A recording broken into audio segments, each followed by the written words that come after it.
Shalom, salam sejahtera bagi Bapak Ibu Saudara-saudara, anak-anak yang dikasihi oleh Tuhan Yesus Kristus.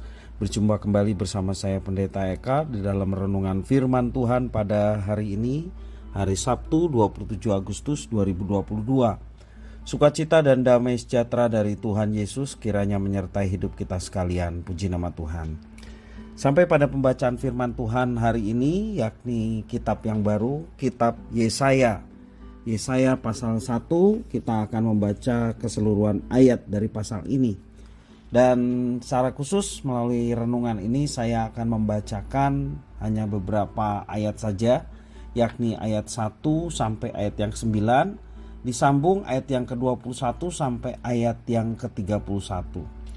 Baik, sebelum kita akan merenungkan bagian firman Tuhan hari ini, kita akan berdoa. Tuhan Allah Bapa di surga, di dalam nama Tuhan Yesus, kami datang kepadamu mengucapkan syukur dan terima kasih kepada Tuhan yang memelihara hidup kami. Kami mau terus dekat dengan Tuhan, melalui kebenaran firman Tuhan, hidup kami senantiasa dikoreksi, dievaluasi, dan diterangi setiap langkah kehidupan kami.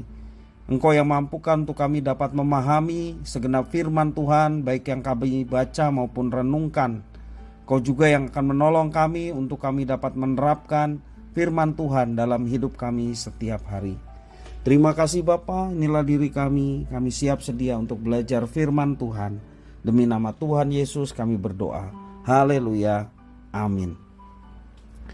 Yesaya pasal 1 ayat 1 sampai ayat yang ke-9, demikian firman Tuhan. Penglihatan yang telah dilihat Yesaya bin Amos tentang Yehuda dan Yerusalem dalam zaman Uzia, Yotam, Ahaz, dan Hizkia, raja-raja Yehuda. Pengaduan tentang bangsa yang tidak setia itu.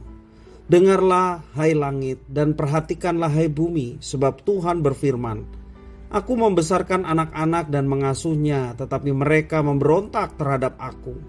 Lembu mengenal pemiliknya, tetapi Israel tidak. Keledai mengenal palungan yang disediakan tuannya, tetapi umatku tidak memahaminya. Celakalah bangsa yang berdosa, kaum yang syarat dengan kesalahan, keturunan yang jahat-jahat, anak-anak yang berlaku buruk. Mereka meninggalkan Tuhan, menista yang Maha Kudus Allah Israel, dan berpaling membelakangi Dia. Di mana kamu mau dipukul lagi? Kamu yang bertambah murtad? Seluruh kepala sakit dan seluruh hati lemah lesu. Dari telapak kaki sampai kepala tidak ada yang sehat. Bengkak dan bilur dan luka baru. Tidak dipijit dan tidak dibalut. Dan tidak ditaruh minyak. Negerimu menjadi sunyi senyap. Kota-kotamu habis terbakar. Di depan matamu orang-orang asing memakan hasil dan dari tanahmu. Sunyi sepi negeri itu seolah-olah ditunggang balikan orang asing.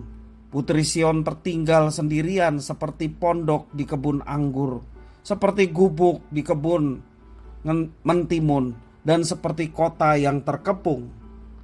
Seandainya Tuhan semesta alam tidak meninggalkan pada kita sedikit orang yang terlepas, kita sudah menjadi seperti Sodom dan sama seperti Gomora. Saya akan melanjutkan ayat 21 sampai 31. Bagaimana kota yang dahulu setia sekarang sudah menjadi sundal? Tadinya penuh keadilan dan di situ selalu diam kebenaran, tetapi sekarang penuh pembunuh. Perakmu tidak murni lagi dan arakmu bercampur air. Para pemimpinmu adalah pemberontak dan bersekongkol dengan pencuri. Semuanya suka menerima suap dan mengejar sogok.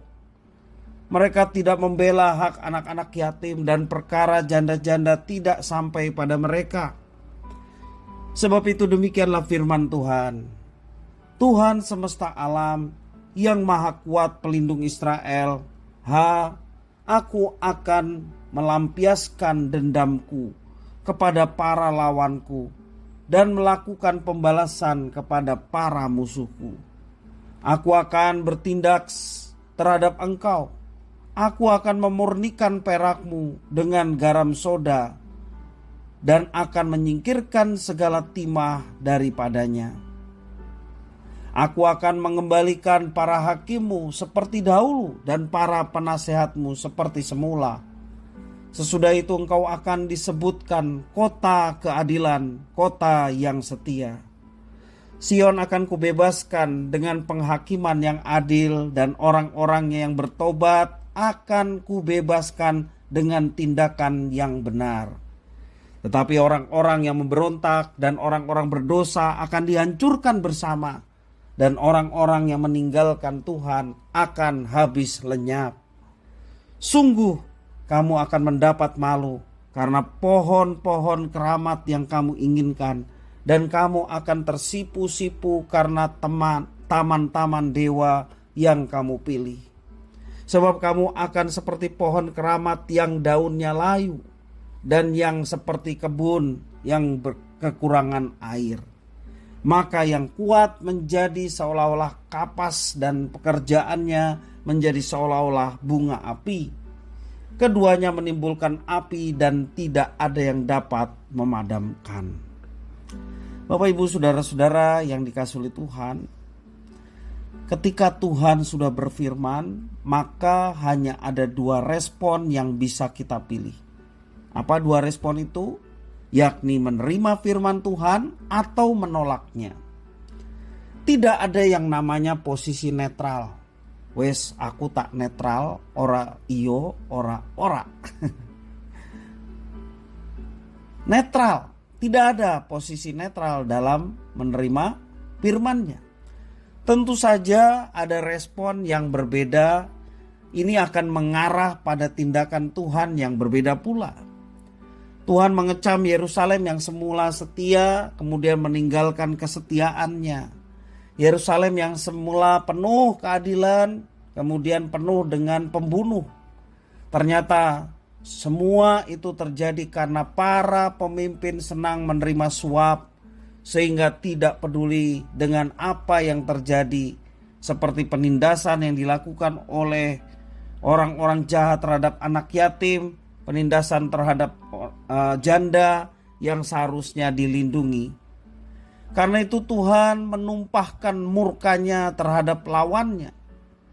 Cara Tuhan adalah dengan memurnikan para pemimpin, seperti memurnikan perak, dan mengembalikan para hakim seperti dahulu kala, sehingga kota Yerusalem kembali disebut sebagai kota keadilan dan kota yang setia. Bapak, Ibu, saudara-saudara yang dikasihi oleh Tuhan, orang yang bertobat dikatakan akan Tuhan bebaskan.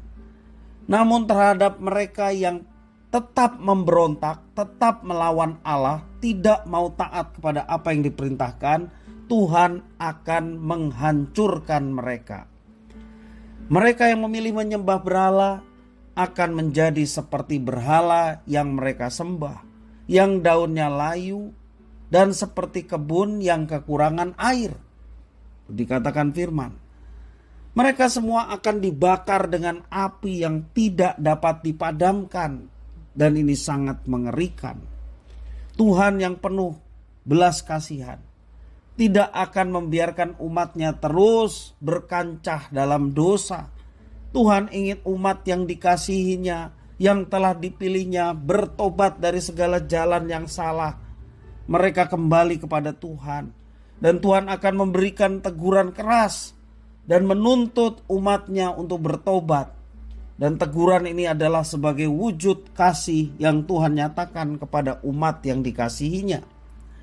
Jika mereka mau bertobat, mereka akan dimurnikan dan akan dihindarkan dari penghakiman.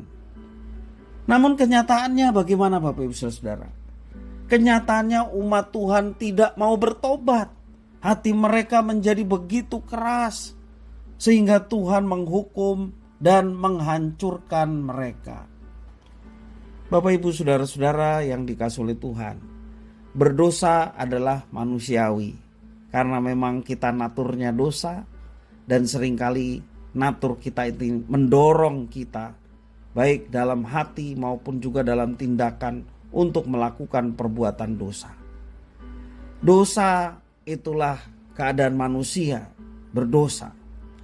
Sebab tidak ada manusia yang dapat menghindarkan dari dosa sama sekali. Tetapi bukan berarti kita boleh terus berkancah dalam dosa. Rasul Paulus menegaskan, kalau kasih karunia yang sedemikian besar itu diberikan kepada kita, apakah kita terus bertekun dalam dosa?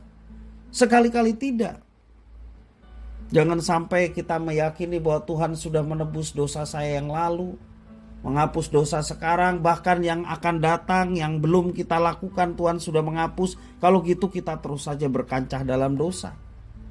Itu artinya kita sesungguhnya belum mengenal dan percaya kepada Tuhan Yesus. Kalau orang yang sudah percaya kepada Tuhan Yesus, dia akan mendapatkan jaminan keselamatan. Dia akan meninggalkan dosa. Dia tidak mau bergelut dan berkancah dalam kehidupan yang berdosa. Dia akan berjuang dalam hidupnya. Pertolongan Roh Kudus memampukan untuk mematikan segala perbuatan-perbuatan yang tidak berkenan kepada Tuhan. Apabila ketika Tuhan sudah murka, hanya ada dua respon yang tersedia. Respon yang pertama adalah kita bertobat, lalu dipulihkan dan dihindarkan dari segala kehancuran. Ingat, murka Tuhan itu ada. Ketika kita melihat murka Tuhan, mari kita meresponnya dengan bertobat. Atau respon yang kedua adalah tetap memberontak, tetap melakukan tindakan yang melawan Allah. Tindakan yang melawan Allah adalah tidak mau dengar-dengaran apa yang difirmankan. Dan melawan kehendak Allah adalah ketika kita tidak mau nurut terhadap apa yang diperintahkan Tuhan. Ini pilihan yang kedua. Pilihan untuk tetap memberontak, tetapi pada akhirnya menerima hukuman yang mengerikan, di mana pada akhirnya Tuhan akan menghancurkan mereka yang tidak mau bertobat. Bapak Ibu saudara-saudara yang dikasihi Tuhan, Tuhan Yesus terbuka. Marilah yang letih lesu dan beban berat datanglah kepadaku, aku akan memberi kelegaan. Kalau Tuhan sudah terbuka, artinya Dia menerima kita dengan segala dosa-dosa yang kita perbuat. Akuilah di hadapannya, Ia setia dan adil yang akan menyucikan kita dari segala kejahatan dan dosa-dosa kita. Dan kalau kita sudah datang pada Tuhan mohon pengampunan, kita berjuang untuk tidak lagi melakukannya. Kita berjuang untuk mematikan segala perbuatan yang tidak berkenan, sehingga nama Tuhan dimuliakan dalam hidup kita. Kiranya firman Tuhan yang boleh kita baca renungkan sungguh memberkati kita sekalian. Kita berdoa. Tuhan Bapa di surga, di dalam nama Tuhan Yesus, kami sungguh mengucapkan syukur dan terima kasih atas firman Tuhan. Engkau yang memampukan untuk kami dapat memahaminya. Juga Tuhan menolong kami untuk menjadi pelaku-pelaku firman dalam hidup kami. Terima kasih Bapa, terpujilah namamu. Di dalam nama Tuhan Yesus kami berdoa. Haleluya. Amin.